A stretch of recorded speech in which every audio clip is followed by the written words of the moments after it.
अखण्डमण्डलाकारं व्याप्तं येन चराचरं तत्पदं दर्शितं येन तस्मै श्रीगुरुवे नमः। शङ्करं शङ्कराचार्यं केशवं बादरायणं शूद्रभाषकृतौ वन्ते भगवन्तौ पुनः पुनः। ईश्वरो गुरुरात्मीति मूर्तिभेदविभागिनि व्योमवद्यात्मदेहाय दक्षिणामूर्तये नमः। பவித்திர இந்திரயானி நதிக்கரையில் அமர்ந்து கொண்டு மாணி ஞானேஸ்வர் மகாராஜின் பேரொருளால் ஏக்நாதி பாகவதம் 3 சாப்டர்கள் முடிவடைந்துவிட்ட நிலையில் இன்று நாம் காணவிருப்பது 4வது சாப்டர். முதல் போகம். மங்கள வடிவினான ஸ்ரீ குருவாகிய சிவசிவாவுக்கு ஓம் நமஸ்காரம். உன்னை வணங்குவதால் ஜீவனின் ஜீவத்தன்மை, அதாவது நான் ஒரு தனி உயிர் என்ற எண்ணம் இல்லாமல் போகிறது. அப்படி ஜீவத்தன்மையே அழியும் போது அங்கே தேகபாவம், நான் இந்த உடல் என்ற அறியாமை எவ்வாறு நுழைய முடியும்?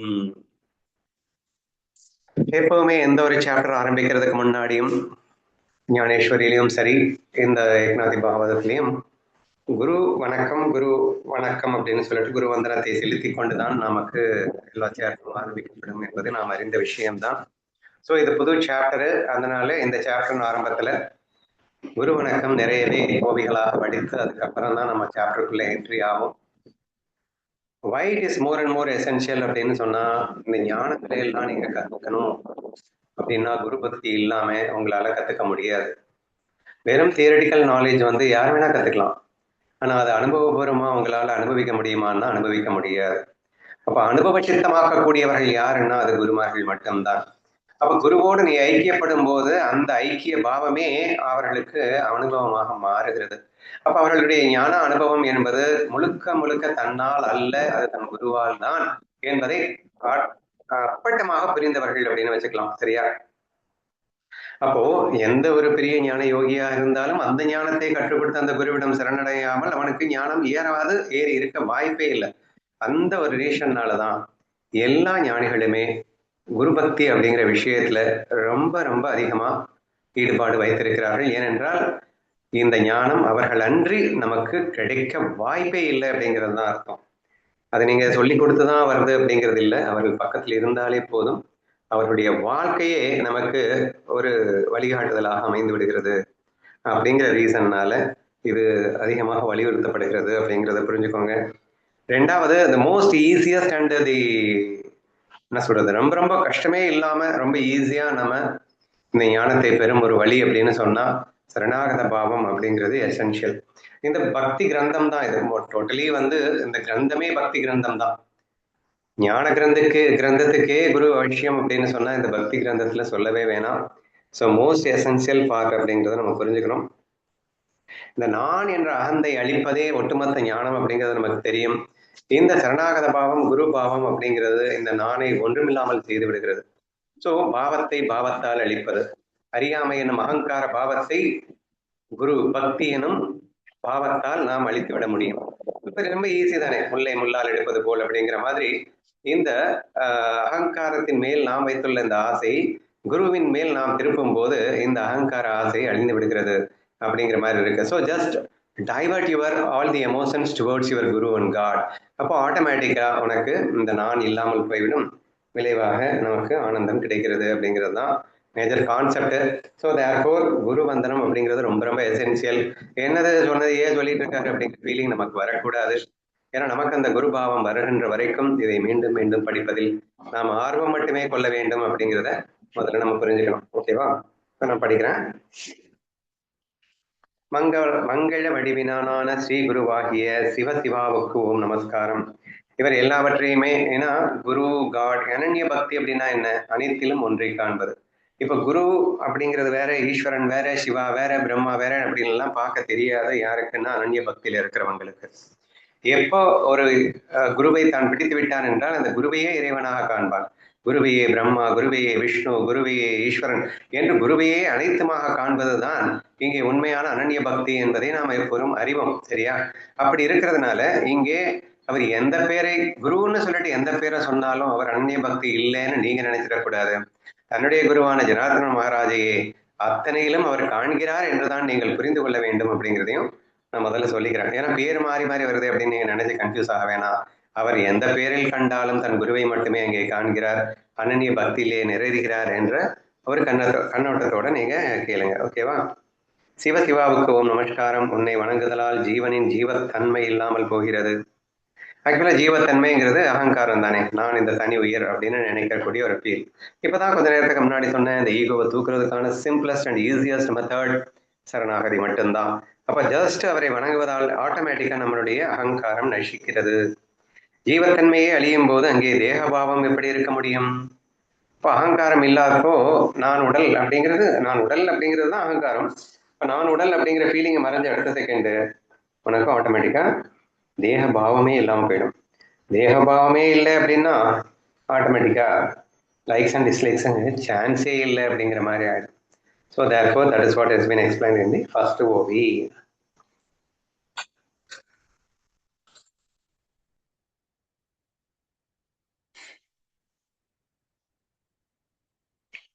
இரண்டாவது, இறைவா நீ ஜீவனின் அகந்தையை அழித்து அவனது உடல் அபிமானத்தையும் உடை தெரிகிறாய். அப்படியிருந்தும் அவனை கொண்டே உனக்கு சேவையும் செய்ய வைக்கிறாய். உன்னுடைய இந்த லீலையின் சாதுரியம் மிகவும் ஆச்சரியமானது. நம்ம எல்லாரும் செல்வோம்ல, கண்ணனுக்கு சேவை பண்ணிட்டே இருக்கணும், அதுதான் சரணாகதி.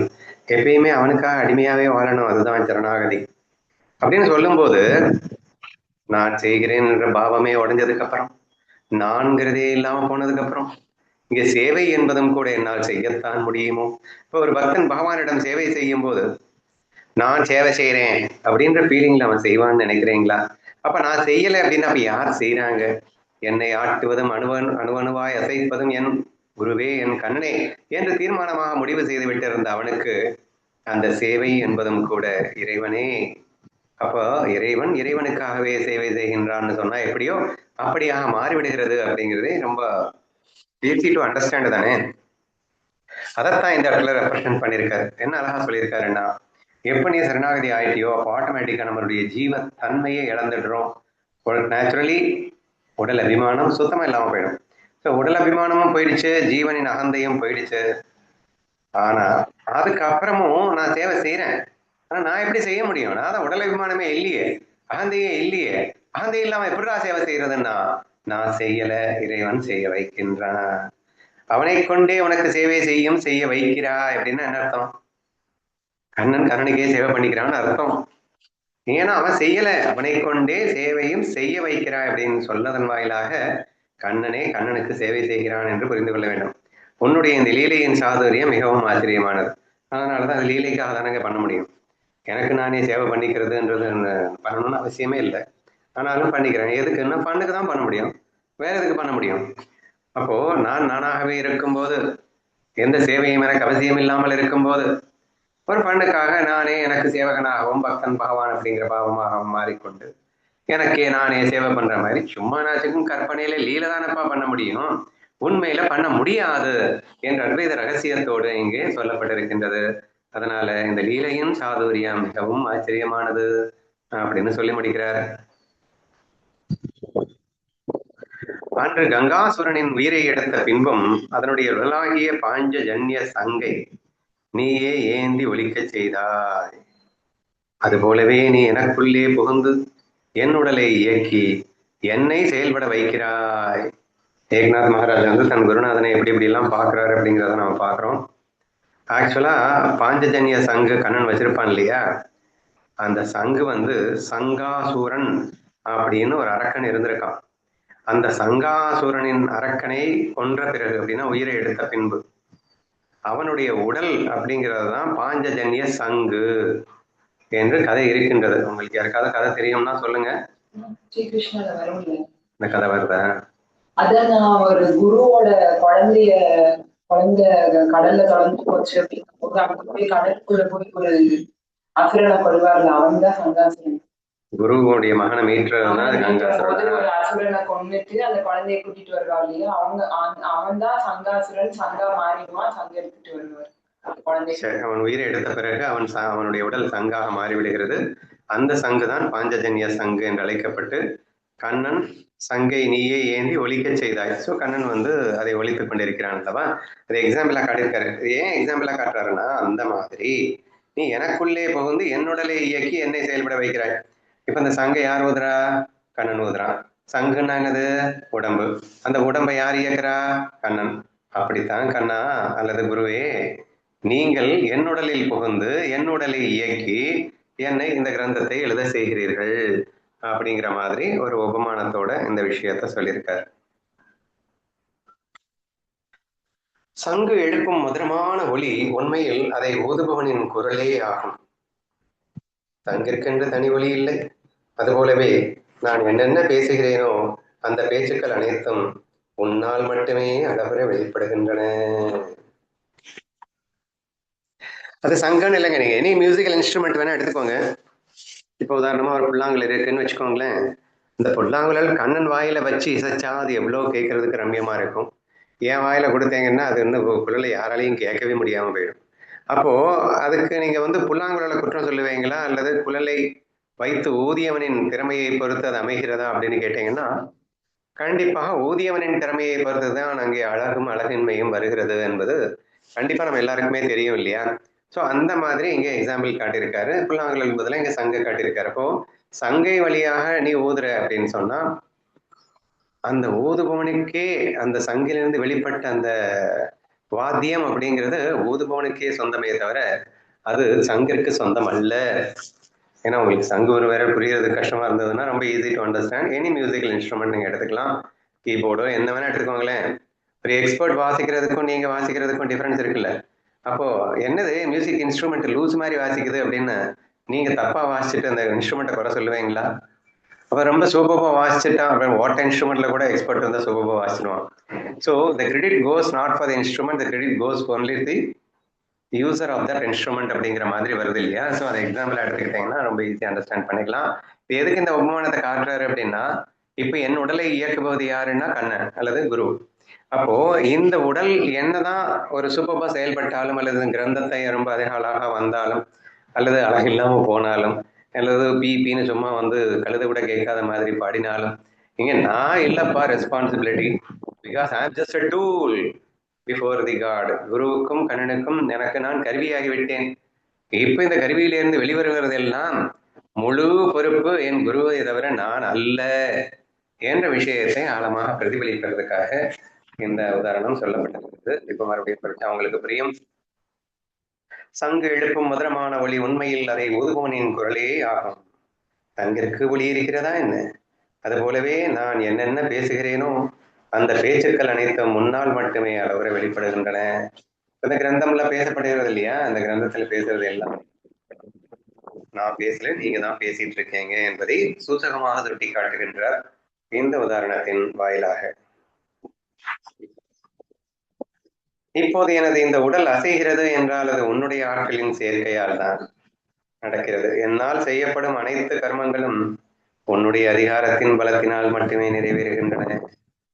வாய் என்னென்ன பேசுது அப்படிங்கிறதெல்லாம் வந்து நான் பேசல நீ தான் பேசுற அப்படின்னு இன்ஸ்ட்ருமெண்ட் எக்ஸாம்பிள் காட்டி சொல்லிட்டாரா? இனி அடுத்து அவர் உடல் செயல்படுது இல்லையா? அவர் நடக்கிறாரு, செய்யறாரு, ஏதாவது ஆக்ஷன்ஸ் எல்லாம் பண்ணிட்டு இருக்காருல்ல. இந்த உடலினால் செய்யப்படுகின்ற ஆக்ஷன் மட்டும் நானா பண்றேன்?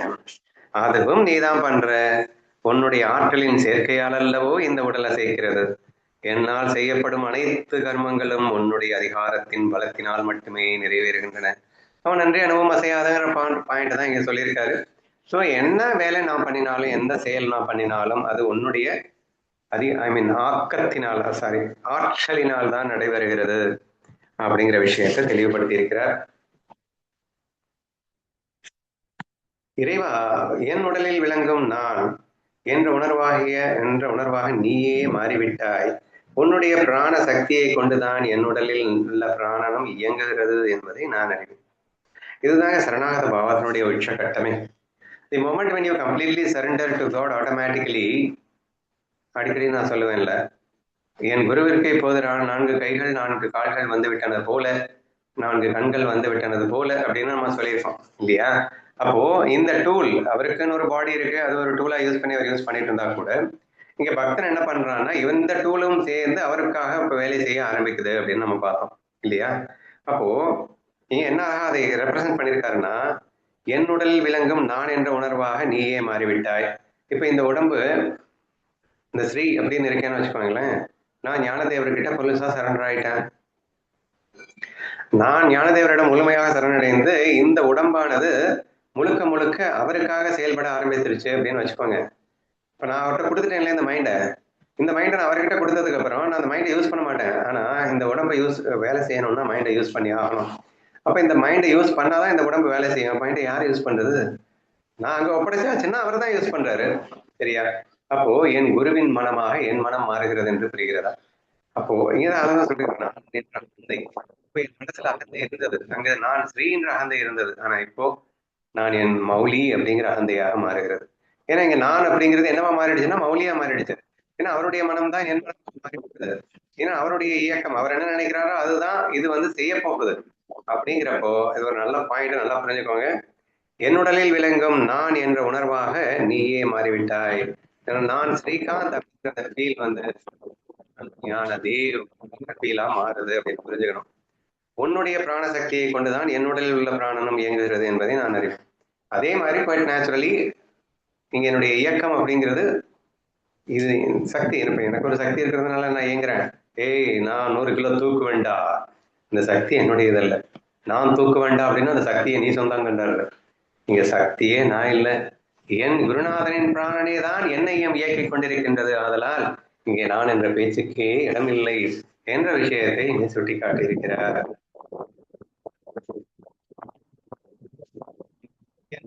இவற்றையெல்லாம் பார்க்கின்றனவோ அவை அனைத்தும் உன்னுடைய ஞானத்தின் ஒளியால் தான் பார்க்கின்றன. என் காதுகள் எவற்றையெல்லாம் கேட்கின்றனவோ அது உன்னுடைய துல்லியமான கவனமே ஆகும். ஒரு பாட்டு ஒண்ணு ஞாபகப்படுத்து. என் கண்ணில் நுனை வைத்தே, அது என்ன பாட்டு?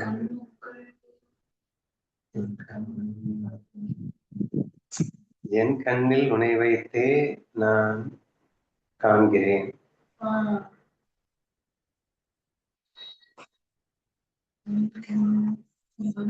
அது கொஞ்சம் எடுப்பாரு. எனக்கு கிட்டத்தட்ட அந்த பாயிண்ட் தான் இங்க வந்திருக்கு. இந்த கண்கள் எவற்றையெல்லாம் பார்க்கின்றனவோ அவை அனைத்தும் உன்னுடைய ஞானத்தின் ஒளியால் தான் பார்க்கின்றன அப்படின்னு என்ன அர்த்தம்? நான் தான் சிம்பிளா முதலே சொல்லிட்டேன். என் குருநாதனுக்கு 2 கண்களுக்கு பதிலாக 4 கண்கள் வந்துருச்சு அப்படின்னு சொல்லிட்டேன். என் குருநாதனுக்கு 2 கைகளுக்கு பதிலாக 4 கைகள் வந்துருச்சுன்னு ரொம்ப ஈஸியா புரியுற மாதிரி நான் சொல்லிட்டேன்னு வச்சுக்கோங்களேன். அவர் அதே தான் ஓவியா எக்ஸ்பிளைன் பண்றாரு. என் கண்கள் அப்படின்னு சொன்னா, இப்ப நான் இந்த ஸ்ரீ அப்படின்ற கண்கள் எதற்கெல்லாம் பார்க்கிறதோ அவை உண்மையில் என்னுடைய குருநாதனின் ஞானத்தின் ஒளியால் பார்க்கின்றன. நான் பார்க்கல, குருநாதர் தான் பார்க்கிறார். என் கண்களின் வழியாக குருநாதர் பார்க்கிறார்.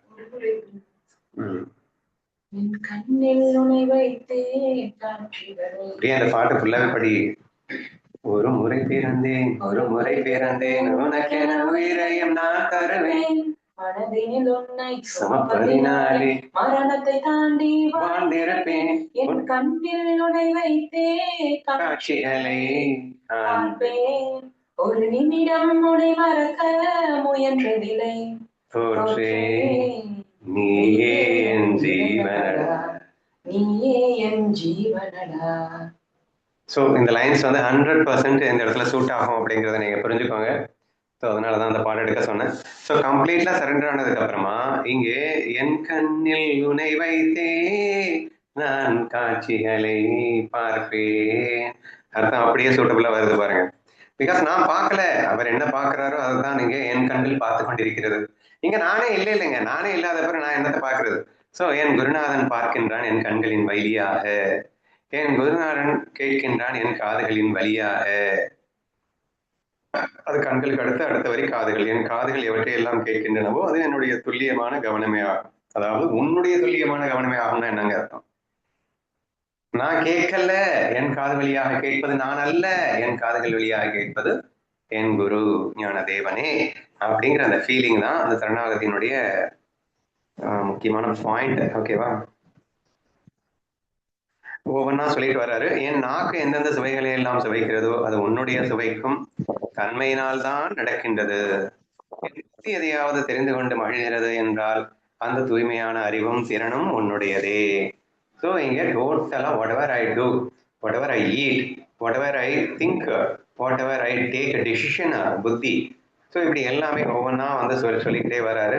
இவை அனைத்தும் என்னால் அல்ல, உன்னால் உன்னால் உன்னால் அப்படிங்கிற அந்த ஃபீலிங்கை வந்து ஸ்ட்ரென்தன் பண்ணுறது தான் ரொம்ப ரொம்ப முக்கியம்.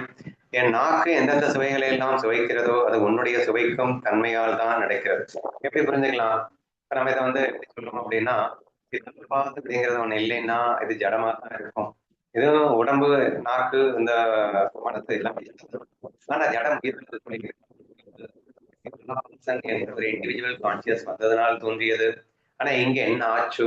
அந்த இண்டிவிஜுவல் கான்சியஸ்னஸ் காஸ்மிக் கான்சியஸோட கலந்தாச்சு. அப்ப ஆட்டோமேட்டிக்கலி இந்த காஸ்மிக் கான்சியஸே தான் இங்கே சுவைக்கின்றது. ஸோ இந்த நாக்கு எந்தெந்த சுவைகளை எல்லாம் சுவைக்கிறதோ அது உன்னுடைய சுவைக்கும் தன்மையால் அப்படின்னு சொன்னா இந்த இண்டிவிஜுவல் கான்சியஸ் சொல்லுது, ஒரிஜினல் கான்சியஸ் கிட்ட சொல்லுது, நான் இப்ப இனிமே இல்ல, இப்ப நான் சுவைக்கிறதெல்லாம் உன்னுடைய தன்மையால்னா I become the original consciousness now. So whatever I do here, I am doing with original consciousness now. I am totally என்ன சொல்றது, என்னுடைய இண்டிவிஜுவல் தனித்தன்மையான உணர்வு அப்படிங்கிறத நான் டோட்டலா விட்டுட்டேன். இன்னைக்கு குட் மார்னிங் மெசேஜ் கூட அதை பத்தி தான் வந்திருக்கேன்னு நினைக்கிறேன். ஸோ என்னுடைய தனித்தன்மையான உணர்வுங்கிறது எனக்கு இல்லவே இல்லை, இருக்கிறதெல்லாம் உன்னுடைய உணர்வு மட்டும்தான் என்ற ஒரு தெளிவான உணர்வோடு வருவதுதான் சரணாகதம் இல்லையா? அதே மாதிரி என் புத்தி எதையாவது தெரிந்து கொண்டு மகிழ்கிறது என்றால் அந்த தூய்மையான அறிவு திறனும் உன்னுடையதல்லவா? ஸோ இங்கே எதுவுமே இல்லை, என் புத்தியால நான் பயங்கரமா ஏதாவது இன்வென்ட் பண்றேன், என்னத்தையோ சாதிக்கிறேன், என்னோட அற்புதமான டிசிஷன் எடுக்கிறேன், எல்லாம் என்னுடைய டிசிஷன் இல்லப்பா, எல்லாம் உன்னுடையதே என்ற ஒரு விஷயத்தை இங்கே சுட்டி காட்டி வருகிறார். 9வது வவி. மனம் தன் இயல்பின்படி மிகச் சஞ்சலமானதே, அந்த மனதின் வேகமும் உன்னுடைய உடலின் பலமே ஆகும். பகுத்தறிவுக்கு மேலான பலமிக்க மிக தூய்மையான ஒளிரும் விவேகமும் உன்னால் மட்டுமே ஏற்படுகிறது. இது கிட்டத்தட்ட நம்ம 1 கிளாஸ்ல டிஸ்கஸ் பண்ண ஒரு விஷயம் தாங்க. ஆக்டிவ் மைண்டா சைலண்ட் மைண்டா அப்படின்னு எல்லாம் கேட்டுட்டு இருந்தோம். பட் அது ஆக்டிவ் மைண்டோ சைலண்ட் மைண்டோ, once if you are completely surrender to God, then well that mind is also activated by Eswara. அந்த மைண்டை ஆக்டிவா ஆக்டிவேட் பண்றதும் ஈஸ்வரன் தான், சைலண்டா ஆக்டிவேட் பண்ண போறதும் ஈஸ்வரன் தான். இங்க எப்படி மனம் செயல்பட்டாலும் அது செயல்படுத்த போவது ஈஸ்வரன் தான் இல்லையா? இப்படி இப்ப அது எக்ஸ்ட்ரா ஒரு பாயிண்ட் போடுங்க. இயல்பின்படி மிக சஞ்சலமானது. இப்ப சஞ்சலமானது அப்படின்னா என்ன? கண்ணா பின்னான்னு ஓடுறதுன்னு அர்த்தம். இப்படி கண்ணா பின்னான்னு ஓடினாலும் அதுக்கு நான் பொறுப்பு இல்லப்பா. Because when I have surrendered to God, இப்ப அது எப்படி ஓடணுங்கிறது நான் டிசைட் பண்ண முடியாது. அது சஞ்சலமா ஓடினாலும் அது நான் அல்ல. இது எப்ப நீங்க சொல்ல முடியும்? குணாதீதன் ஆன பிறகு, ஞானி ஆன பிறகு, சரண்டர் ஆன பிறகு you can tell like that. அந்த மனதின் வேகமும் உன்னுடைய உடலின் பலமே ஆகும். மனசு கண்ணாபின்னு ஃபாஸ்ட்ல சும்மா வேற பல கிலோமீட்டர் வேகத்துல என் மனசு ஓடுதுன்னா கூட அந்த ஓட்டத்தின் வேகமும் கூட உனது சக்தியால் அல்லவா ஓடுகிறது. So again I will not take any responsibility. மனசு சஞ்சலமா இருந்தாலும், வேகமா ஓடினாலும், அமைதியா இருந்தாலும், சைலண்டா இருந்தாலும் எதுக்குமே நான் ரெஸ்பான்சிபிள் கிடையாதுப்பா. ஏன்னா நான் தான் அதை கொடுத்துட்டேன் என்கிட்ட இருக்கா என்ன, நானும் தனியா நான் தான் இல்லை. அப்ப எது நடந்தாலும் you are going to take a responsibility. I am not take any responsibility. பொறுப்பு நான் அல்ல என்று மிக தெளிவாக உணர்த்துவதற்காக சொல்லப்பட்ட ஸ்லோகமாக நான் இதை பார்க்கின்றேன். ஓகேவா? அடுத்து, பகுத்தறிவுக்கும் மேலான பலமிக்க மிக தூய்மையான ஒளிரும் விவேகமும் உன்னால் மட்டுமே ஏற்படுகிறது. இப்ப நான் லூசா விளையாடினாலும், பைத்தியக்கார மாதிரி இருந்தாலும், மனசு தெறிகிட்டு போய் ஓடிட்டு இருந்தாலும், அல்லது சூப்பர் பகுத்தறிவோட தெளிவா அழகா தூய்மையா விவேகமா ஓடினாலும், என் மனசு எப்படி ஓடினாலும் பொறுப்பு நான் இல்லை. ஸோ நான் லூஸா இருந்தாலும் நான் இல்லை, நான் அறிவாளியா இருந்தாலும் நான் இல்லை, ஏன்னா அங்க நானே இல்லை என்ற ஒரு விஷயத்தை அழகா சுட்டி காட்டியிருக்கிறார். அடுத்து, என் வாக்கு எவற்றையெல்லாம் பேசுகிறதோ அந்த பேச்சு திறன் உன்னுடைய சொல்லால் வருகிறது. எதன் மூலமாக உண்மையான போதம் ஏற்படுகிறதோ அந்த போதமும் உன்னுடைய பேரறிவின் விழிப்பே ஆகும். ஸோ விட்டு விட்டா ஒண்ணு விடாம அவர் சொல்லணும்னு ஆசை. பாருங்களேன், ஏக்நாத் மகாராஜுக்கு தன் குருவை புகழ்வது அப்படின்னு ஆரம்பிச்சதுக்கு அப்புறம் அவர் பாட்டுக்கு பேனா வைக்கிறாரு, அது பாட்டுக்கு எழுதி தள்ளுது. எப்படி சொல்றாருங்க? என் வாக்கு எவற்றையெல்லாம் பேசுகிறதோ, இப்ப நான் ஏற்கனவே கண்ணு சொல்லியாச்சு, காது சொல்லியாச்சு, கை காலு சொல்லியாச்சு, எல்லாத்துக்கும் சொல்லியாச்சு. ஏதாவது மிஸ் பண்ணமான்னு யோசிச்சிருப்பாரு போல. அடுத்து இவர் பேசுறதுன்னு வந்துட்டாரு. ஸோ நான் பேசல. ஸோ நான் என்னென்னலாம் பேசுறேனோ அது நான் பேசல, அது அவர் பேசுறாரு, என் குருநாதன் என்னிலிருந்து பேசுகிறார், நான் பேசல அப்படின்னு சொன்னதோட மட்டும் இல்லாம எனக்கு ஒரு அறிவு அப்படிங்கிறது ஒண்ணு இருக்கு, அதனாலதான் நான் பேசவே முடியுதில்ல. இவ்வளவு பெரிய ஏக்நாதி பாகவதம்ன்ற ஒரு விஷயத்த வந்து எனக்கு ஒரு போதம் இல்லாம அறிவு இல்லாம என்னால எழுத முடியாது, பேச முடியாதுதான். ஆனா அந்த அறிவு அந்த போதம் கூட நான் இல்ல, அதுவும் அவர்தான். சோ இவ்வளவு அறிவான செயல் எப்படிப்பா பட முடியும், நீ இல்ல நீ இல்லைங்கிறேன்னா அறிவே நான் இல்லை இல்லை அதுவும் அவர் தானே, அனைத்தும் அவன் என்ற அந்த அற்புத புரிதல் புரிகிறதா? The moment when you completely surrender to him, what happens is this will happen. இதுதான் வந்து சரணாகதியினுடைய ரகசியமே. ஒரு லூசு முட்டாளா இருந்தா கூட this will happen.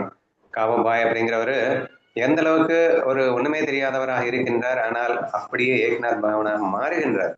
Just by becomes of சரணாகதி it happens automatically and naturally. ஏன்னா ஈகோ போயிடுச்சு அப்படின்னு சொன்னா அது ஈகோ எங்க போய் சேருதோ அதுவா தானே மாறுவேன். நான் ஸ்ரீகாந்த் சொல்ற வரைக்கும் நான் ஸ்ரீகாந்த், நான் ஞானதேவன் சொல்லிட்டேன்னா நான் ஞானதேவனா மாறிடுறேன், நான் கண்ணன்னா நான் கண்ணன் தான். So therefore it is such an easy and simplest principle that will naturally and automatically happen. அப்ப நான் பேசுறேன்னாலும் அது நான் பேசல, எனக்குள்ள அறிவு போதம் ஞானம் இதுவும் நான் அல்ல, அனைத்தும் என் கண்ணனே, அவருடைய போதத்தில் அவரே தான் பேசிக் கொண்டிருக்கிறார் அப்படின்னு டோட்டலா தன்னை கரைத்து விட்டார் தன் குருநாதரிடம். தான் என்று தனியாக மிஞ்சி இருப்பதாக அவருக்கு தோணவே இல்லை. அங்கே இருப்பது எல்லாமே தன் குரு குரு என்று குருவையே நமஸ்காரம் செய்து அவர் புகழ் பாடிக்கொண்டிருக்கிறார். சோ எதன் மூலமாக உண்மையான போதம் ஏற்படுகிறதோ அந்த போதமும் உன்னுடைய பேரறிவும் விழிப்பே ஆகும். அடுத்து 11. என் விழிப்பு நிலை உன்னுடைய மகிழ்ச்சியால் விழிக்கிறது, என் கனவு நிலை உன்னாலேயே கனவை காண்கிறது, என் ஆழ்ந்த உறக்க நிலை எந்த ஆனந்தத்தால் சுகமடைகிறதோ அதுவும் உன்னுடைய முழுமையான திருப்தியால் மட்டுமே கிடைக்கிறது. எந்த அளவுக்கு அவர் தோணுது பாருங்களேன் எழுதணும்னு. அதாவது என்னென்ன இப்ப அவஸ்தாத்திரயத்துக்கு போயிட்டாரு, அவனுடைய புலன்கள் எல்லாம் அவருன்னு சொன்னதெல்லாம் பத்தாச்சு, எனக்கு ஒரு 3 அவஸ்தை இருக்குல்ல, அந்த 3 அவஸ்தையும் எனக்கு இல்ல. ஏன்னா எப்ப நான் அவர்கிட்ட கொடுத்துட்டேனோ அப்ப இந்த 3 அவஸ்தையும் கூட எனக்கு அல்ல, அது அவருடையதே. அப்படின்னா என்ன? விழிப்பு நிலை, ஜாக்கிரதை. அப்போ நான் விழிப்பு நிலை உன்னுடைய மகிழ்ச்சியால் விழிக்கிறது, நான் ஜாக்கிரத்துல நான் இல்ல. ஜாக்கிரத நிலையில இருக்கும்போது இந்த உடம்பு ஜாக்கிரதை, ஏன்னா அந்த உடம்பு 3 அவஸ்தையில மாறி மாறி இருக்கும், கனவு ஜாக்கிரத் அண்ட் சுசுப்தி அப்படின்னு ஆழ்ந்த உறக்கம்னு 3 திசையில மாறி மாறி இருக்கும். நான் ஜாக்கிரத்தில் இருக்கும் போதும் நான் இல்லை, நான் கனவு காணும் போதும் நான் இல்லை, நான் ஆழ்ந்த உறக்கத்தில் இருக்கும் போதும் நான் இல்லை, நான் எந்த அவஸ்தையில் இருக்கும் போதும் நான் இல்லை, இந்த உடலை நான் இல்லை, மனதை நான் இல்லை, எப்பயுமே கொடுத்தாச்சுன்னு சொல்லும் போதே எல்லாம் முடிஞ்சு போயிடுச்சுதான். Within one single sentence that I am surrendered my body, mind, intellect to God அப்படின்னு சொல்லும் போதே எல்லாம் முடிஞ்சு போயிடுச்சுதான். ஆனாலும் தனித்தனியா என் கண்ணை கொடுத்துட்டேன், காதை கொடுத்துட்டேன், வாயை கொடுத்துட்டேன், காலை கொடுத்துட்டேன், ஒண்ணு இது எதை பண்ணாலும் நான் பண்ணல, அவர் பண்ணுகிறார் இதெல்லாம் வந்து சொல்ல சொல்ல அவருக்கு ஒரு சந்தோஷம்.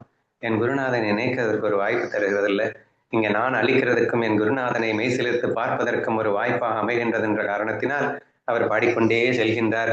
இதையெல்லாம் கேட்கும் நாம் எந்த அளவிற்கு சரணாகத பாவம் என்பதை இதை விட எப்படி தெளிவா புரிஞ்சுக்க முடியும்? மொட்டையா உடல் மனம் புத்தியை ஒரு இடத்துல ஒப்படைத்து விட்டேன் சொல்லும் போது எல்லாம் முடிஞ்சதுதான், மண்டைக்கு ஏறாது இல்ல, இப்படி சொன்னா கொஞ்சம் ஏறுது இல்ல என்று ஒவ்வொரு பாயிண்டாக டொப்புன்னு வைக்கிறாரு. சோ அந்த 3 அவஸ்தைகளும் தானல்ல, அதுவும் குருநாதனே என்ற விஷயம் இந்த ஸ்லோகத்தில் பிரதிபலிக்கின்றது. படிக்கிறேன் கேளுங்க. என் விழிப்பு நிலை ஜாக்கிரத் உன்னுடைய மகிழ்ச்சியால் விழிக்கிறது, என் கனவு நிலை சொப்னம் உன்னாலேயே கனவு காண்கிறது, என் ஆழ்ந்த உறக்க நிலை சுசுப்தி எந்த ஆனந்தத்தால் சுகமடைகிறதோ அது உன்னுடைய முழுமையான திருப்தியால் மட்டுமே நடக்கிறது. ஸோ டோட்டலி அந்த பிரம்ம பாவம் தான் இங்கே வெளிப்படுகிறதே தவிர இங்கே தனியாக ஸ்ரீகாந்த் பாவம்னு எதுவுமே இல்லை. ஏன்னா ஸ்ரீகாந்த் இப்ப இல்லவே இல்லை, அது பிரம்மத்தோட ஐக்கியம் ஆயிடுச்சு, ஜீவ பிரம்ம ஐக்கியம் ஆயிடுச்சு. அதனால இங்க ஸ்ரீகாந்துக்குன்னு தனி உணர்வு எல்லாம் கிடையாது. இந்த பாடி என்ன பண்ணாலும் அது பிரம்மம் பண்ணுகிறது, பிரம்ம பாவத்தில் இருந்து செய்யப்படுகிறது என்றல்லவா சொல்ல வேண்டியிருக்கின்றது. என்ற காரணத்தினால் இந்த பிரம்ம பாவமே இப்ப இந்த ஸ்ரீயா மாறிடுச்சு, அப்படின்ற பிரம்ம பாவமே தான் இந்த ஸ்ரீ உடல்ல இருக்கு.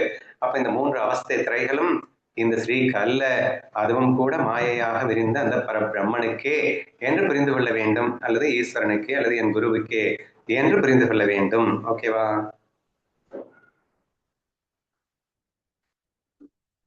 பன்னிரண்டு, உலக பொருட்கள் மற்றும் விஷயங்களை நான் அனுபவிக்கும் போது அந்த அனுபவிப்பவனும் நீயே ஆகிறாய், உன்னுடைய உண்மையான தொடர்பினாலேயே நான் என்ற உணர்வுடன் இந்த உலகில் என்னை நீ உழவ விடுகிறாய்.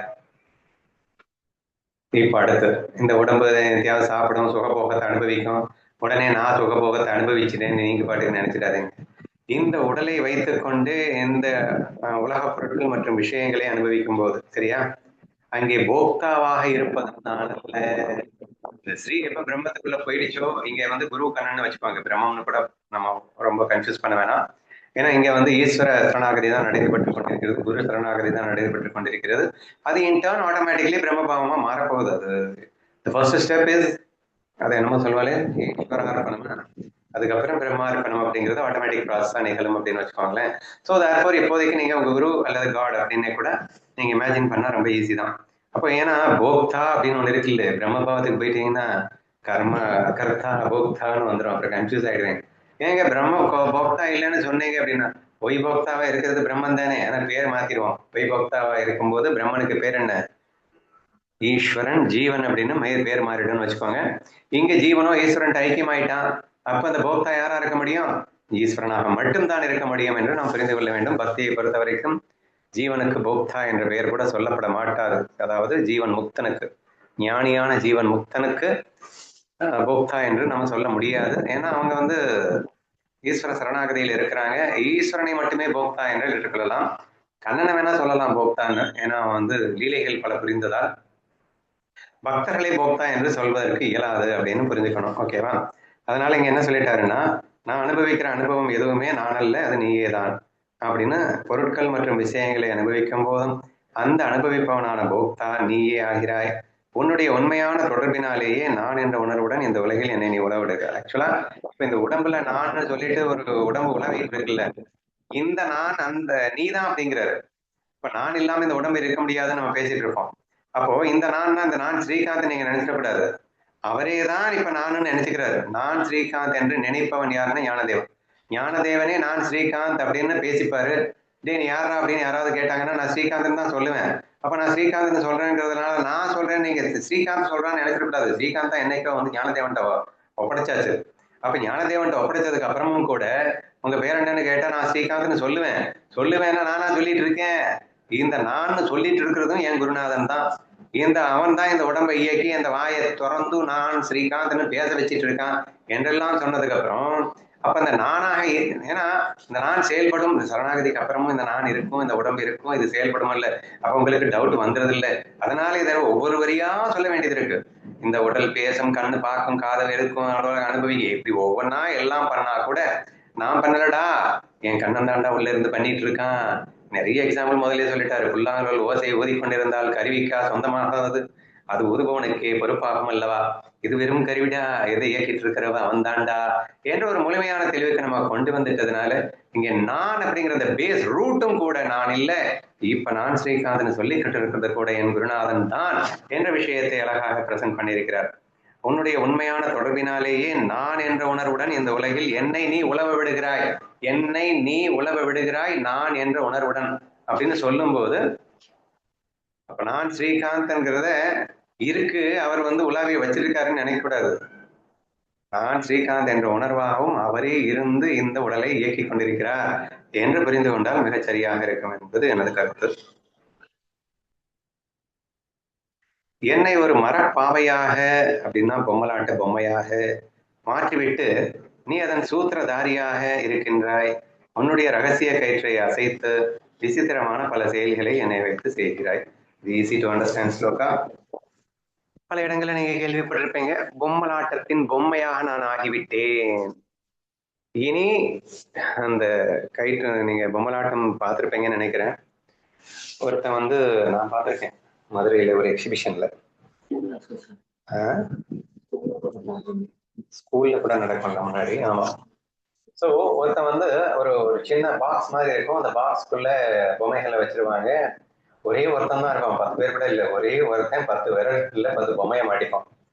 அப்போ ஒரு ஒரு பொம்மைக்கே கூட வந்து ஒரு கையில ஒரு 2 கை 2 கால் பொம்மைக்கு இருக்கு அப்படின்னா இவனுடைய ஒரு விரல் ஒரு கைக்கும் இன்னொரு விரல் இன்னொரு கைக்கும் இந்த மாதிரி எல்லாம் வந்து மாட்டி வச்சுப்பாங்க. ஸோ அந்த பொம்மைகள் வந்து ஆடிட்டு இருக்கும்.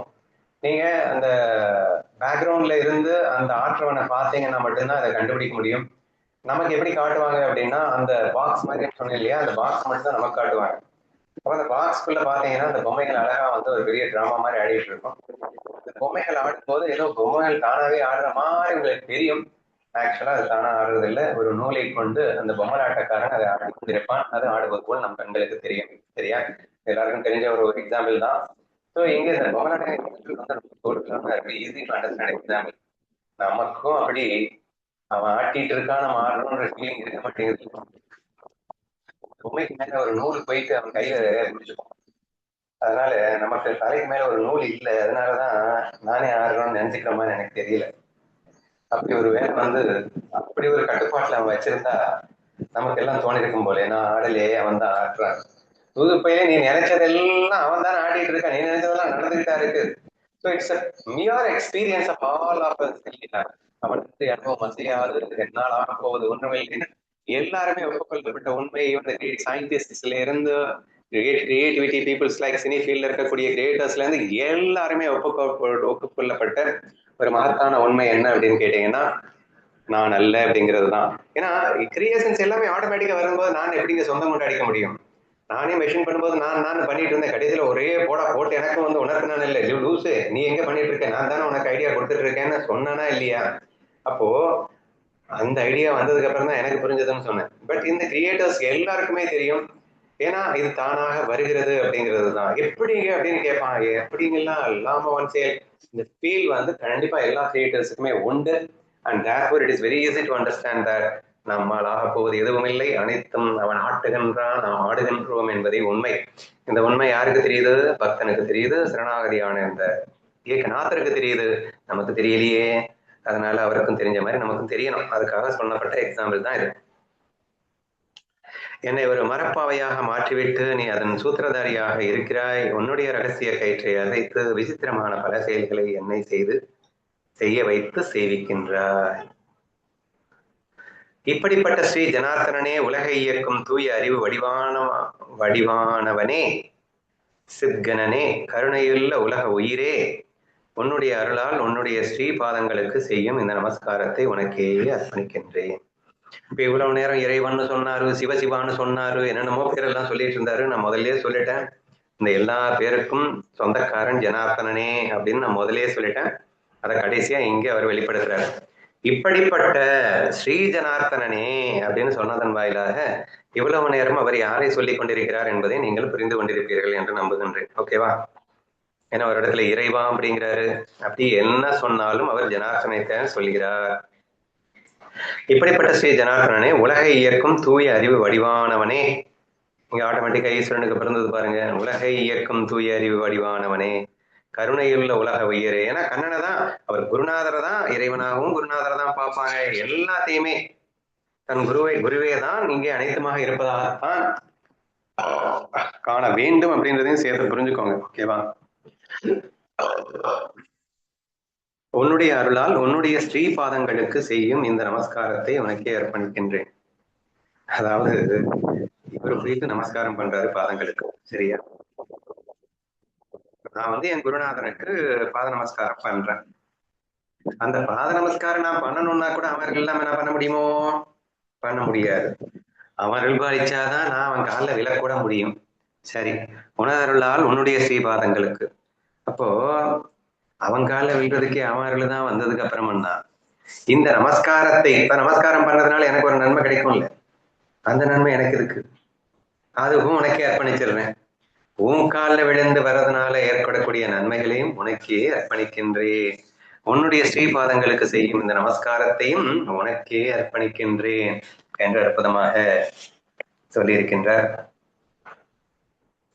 இந்த விதமாக எனக்குள் இருந்து கொண்டு நீயே என்னை இயக்குகிறாய். உன்னுடைய இயக்குதலால் இந்த நூலை எழுத வைக்கிறாய். அப்படி இருக்க நான் தான் இந்த நூலை எழுதுகிறேன் என்று சொல்வது அறியாமையினால் தோன்றும் மந்த புத்தியாகும்.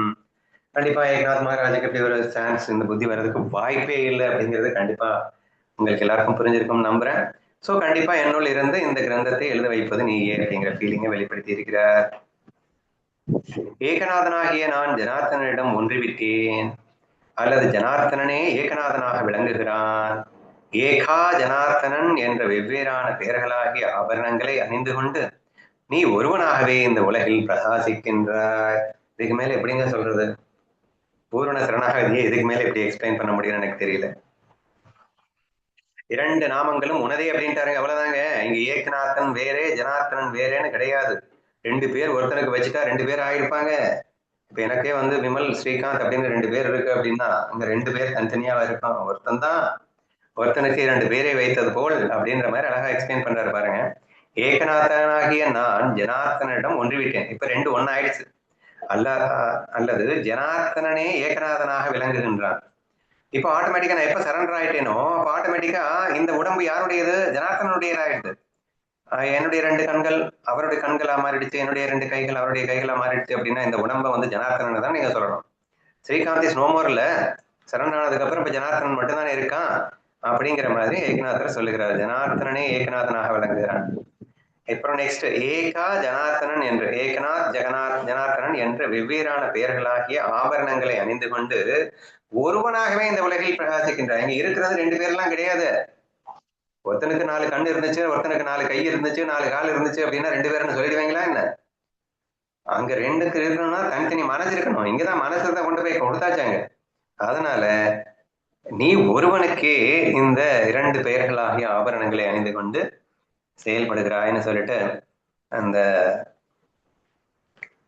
சரணாகத ரகசியத்தை அப்பட்டமாக முழுமையாக வெளிப்படுத்தி இருக்கிறதாக நான் பார்க்கின்றேன்.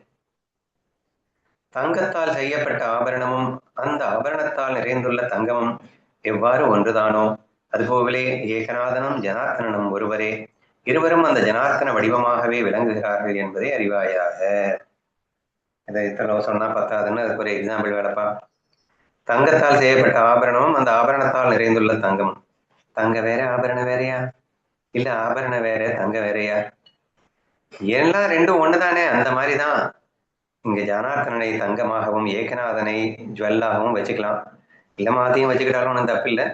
பட் பெஸ்ட் நீங்க ஜனார்த்தனனை தங்கமா வச்சுக்கோங்க, ஏகநாதனை ஜுவல்லா வச்சுக்கோங்க. வச்சாலும் 2 ஒண்ணுதான். இருவரும் அந்த ஜனார்த்தன வடிவமாகவே விளங்குகிறார்கள் என்பதை அறிவாயாக. இத்தகைய பணிவான பிரார்த்தனையை கேட்டு சத்குரு ஜனார்தன சுவாமி மிகவும் மனமகிழ்ந்தார். அவர் கூறினார், இனி இந்த நூலின் விளக்க உரையில் நிரூபணத்தில் நான் வேறு நீ வேறு என்ற பேத உணர்வை நீ கொள்ள வேண்டியதில்லை. போதுண்டா சந்தோஷமா தான் இருக்கு. கண்டிப்பா நீ நானும் ஒண்ணுதான்டா, யார் இல்லைன்னு சொன்னது இப்போ. அதனால அந்த ஃபீலிங் எல்லாம் உனக்கு கொண்டு வரணும்னு அவசியம் இல்லை. நானே சொல்றேன், இனிமே நான் வேறு நீ வேறு என்ற பேத உணர்வை நீ கொள்ளணும்னு அவசியமே இருக்காது.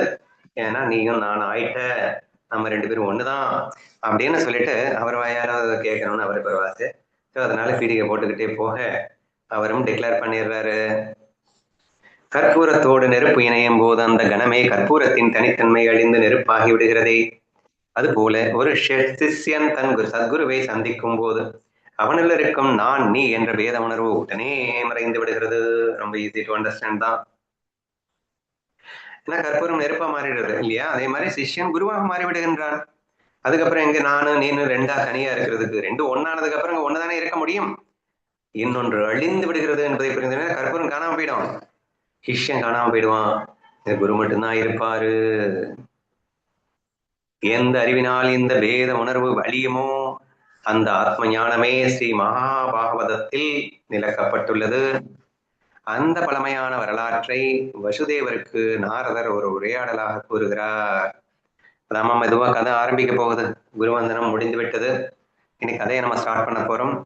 ஸோ இந்த பேத உணர்வு என்ன இருக்கக்கூடாது அப்படின்னு சொல்லிட்டு தான் குருவந்தனமே வந்துச்சு.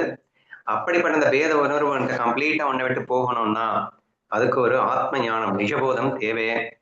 அதை வந்து மகாபாகவதத்துல சொல்லப்பட்டிருக்கு. அந்த பழமையான வரலாற்றை வசுதேவருக்கு நாரதர் ஒரு உரையாடலாக கூறப்போகிறார் அப்படின்னு சொல்லிட்டு கதை ஸ்டார்ட் ஆகுது. ஐ திங்க் போதும்னு நினைக்கிறேன். நெக்ஸ்ட் கோவில இருந்து நாளைக்கு பார்க்கலாம்.